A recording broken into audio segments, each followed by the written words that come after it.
સંકલ્પ રંગથી વધતા ઉમંગથી ગુરુદેવ સંગથી હૃદય કહે. ઉપધાન એટલે એક એવું યુદ્ધ જેમાં થશે મારો આત્મા શુદ્ધ. હૃદય કહે વિજય ભવ, હૃદય કહે વિજય ભવ.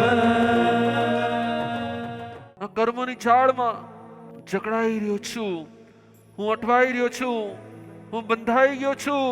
કર્મોતળિયા જાળે બંધાયો, ન છૂટવાનો કોઈ છે આરો.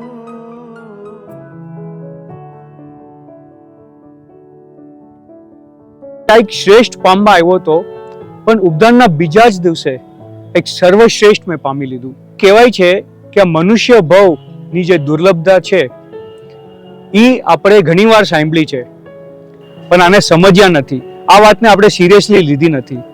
આ જ વાતને ગુરુદેવે સેકન્ડ ડે ઓફ ઉપદાનમાં એક એક્સપેરિમેન્ટ થ્રુ અમને સમજાવી. There was a plastic container filled with small thermocol balls almost to its brim, and I had to pick one ball each at a time and put it into a next container which was empty. I kept doing these actions for 3-4 times. An action which was very simple, but on my 5th and 6th picking, something dawned into me. I started to have a realization as to what I was doing. અને જેમ જેમ અમે કરતા ગયા ને ત્યારે at one point of time we gave up. Against those billions and billions of living organisms, only a handful of human beings are in this planet. And this human life, which is so difficult to get, because when I look at the living organisms, I am one of the few lucky ones who have got this human life.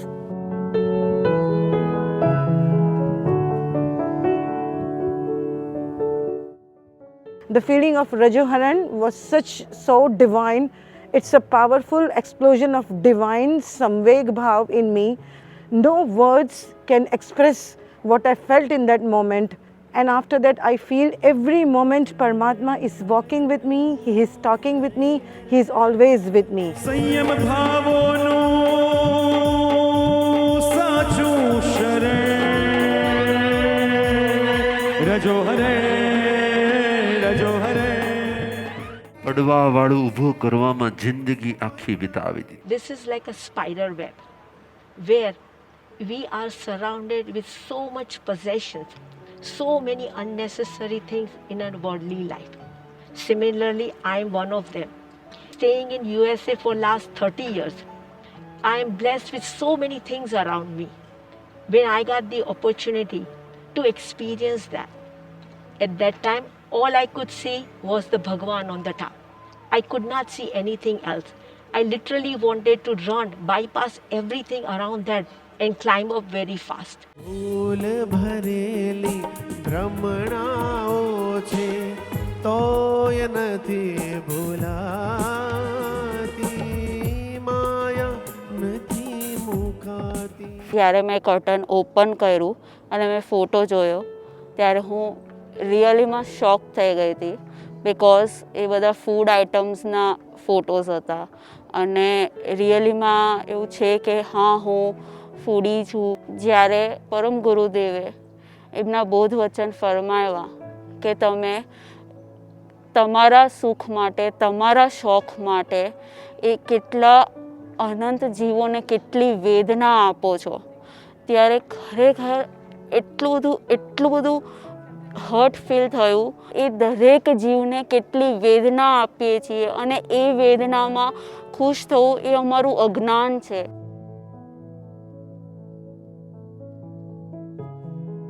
હું બહુ બધા makeup by કરું છું, makeup કરું છું, ત્યારે I never realise કે એની પાછળ કેટલા બધા એનિમલ્સને હર્ટ થાય છે.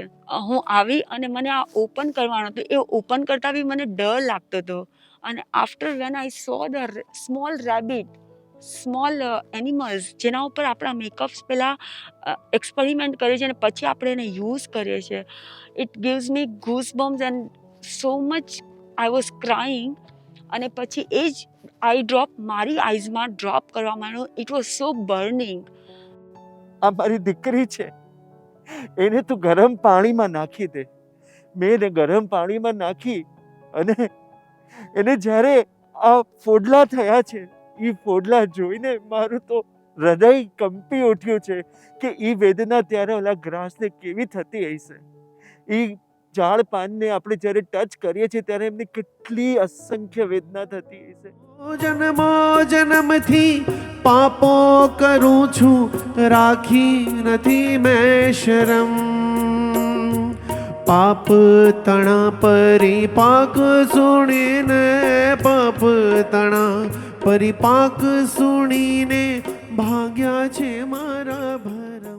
જ્યારે સ્ટાર્ટિંગમાં મને કીધું કે આ રીતે તમારે પ્રયોગ કરવાનો છે, ત્યારે તો એકદમ હું ઇઝીલી લેતો હતો. ત્યારે એકચ્યુઅલી હજી મને એવું રિયાલિટી નહોતું, પણ જેમ જેમ પ્રોસેસ આગળ વધતી ગઈ અને ગુરુદેવશ્રી ફરમાયું કે આ જ રિયાલિટી છે, અંતે તો આ જ થવાનું છે, બસ ત્યારથી મારું માઇન્ડ એકદમ એ વિચારોમાં ખોવાઈ ગયું કે જે દોડાદોડીને જે ભાગાભાગીમાં હું જે સમય વ્યર્થ કરી રહ્યો છું એ તો મારી સાથે કાંઈ આવવાનું જ નથી. જો થોડું ઘણું આવશે તો સેવા અને ગુરુદેવનું જે સાથે મને જ્ઞાન મળેલું છે એ જ આવશે. આ દેહ તો અંતે રાખ થવાનો, રૂપ અરૂપની પાર જવાનો. જે સ્મશાનનું કન્વેયર બેલ્ટ હોય એમાં જા અને તું એક્સપિરિયન્સ કર કે આ મોહ રાખીને બોડી તરફ, આપણા રિલેશન્સ તરફ તને શું મળે છે, કારણ કે તને એ ખબર નથી કે નેક્સ્ટ જન્મમાં તું કે તારા રિલેટિવ્સ શું બનવાના છે. It was a very very profound realization of the truth.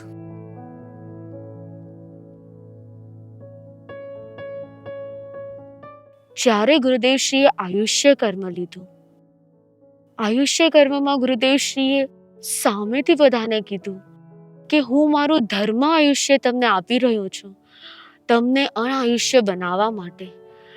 That moment, that meditation, that ક્ષયોક્ષમની પ્રોસેસ, મને મારું ઉપદાન એ જ દિવસે સાર્થક થતું લાગ્યું. નશ્વર છતાં સંસારના સુખો મને લલચાવતા, શાશ્વત સુખોની સાધના સ્વપ્ન પણ કંપાવતા.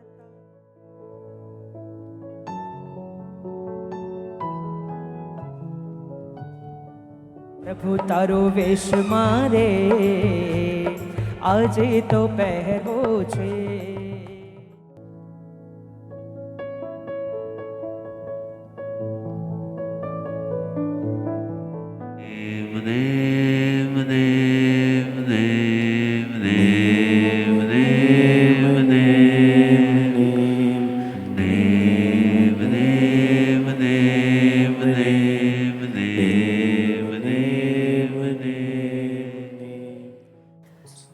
આવી ત્યારે તો મને ખબર નથી, પણ મારા એક દિવસમાં જ્યારે ગુરુદેવે એક કર્મનું એક ધ્યાન જ્યારે એવરી ડે કરાવતા હતા અને એ અનુભૂતિમાં સવારે તો ગુરુદેવના સાનિધ્યમાં પણ બપોરથી જે ચિંતન મનન અને એ જે પ્રયોગો હતા જે અમને લોકોને અંદરથી ઢંઢોળતા હતા કે અત્યાર સુધી મેં શું કર્યું.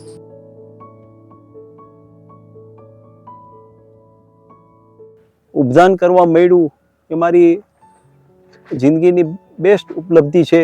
સંયમ જીવનનું એક મિની ટેલર હતું અમારા માટે. દરેકે દરેક ક્ષેત્રમાં અમને યાદ કરાવી અને એની ક્ષમાયાતના કરી છે અમે લોકોએ. આ તે કેવું જીવન, કેવું સુખ, આ કેવો સંસાર છે, આ ભયંકર આ જીવન, આ વિષય સુખ મળે છે રે અનંતા જીવોની કબર પર.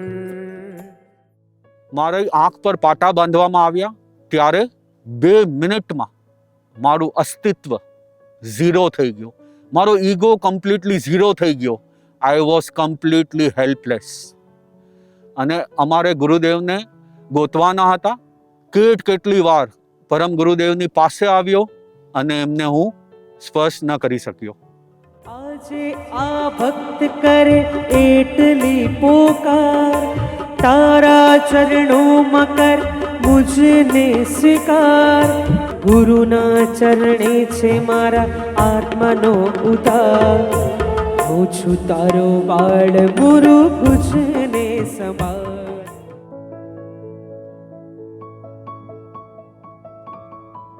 प्राप्ति श्रेष्ठ तभी होती है जब पात्रता श्रेष्ठ होती है. संयम जीवनનો સાર છે ઉપધાન તપ, આરાધનાનો માર્ગ છે ઉપધાન તપ. સ્વાધ્યાયની સુવાસ છે ઉપધાન તપ, જીવવાણીનો આસ્વાદ છે ઉપધાન તપ.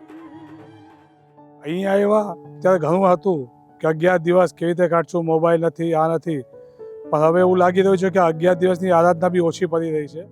આજે આનંદ અંગ અંગ લાગ્યો લાગ્યો, આજે આનંદ અંગ અંગ લાગ્યો લાગ્યો, આજે આનંદ અંગ અંગ લાગ્યો લાગ્યો, આજે આનંદ અંગ અંગ લાગ્યો લાગ્યો. મારા મનમાં હર્ષ સમાયો માયો, સૌના મનમાં હર્ષ સમાયો માયો. આજે આનંદ, આજે આનંદ, આજે આનંદ અંગ અંગ લાગ્યો લાગ્યો, આજે આનંદ અંગ અંગ જાગ્યો જાગ્યો, આજે આનંદ અંગ અંગ લાગ્યો લાગ્યો, આજે આનંદ અંગ અંગ જાગ્યો જાગ્યો. પ્રભુથી બસ એ જ પ્રાર્થના છે, આ સંયમ ભાવ ઉપદાન વારંવાર મારા જીવનમાં આવે.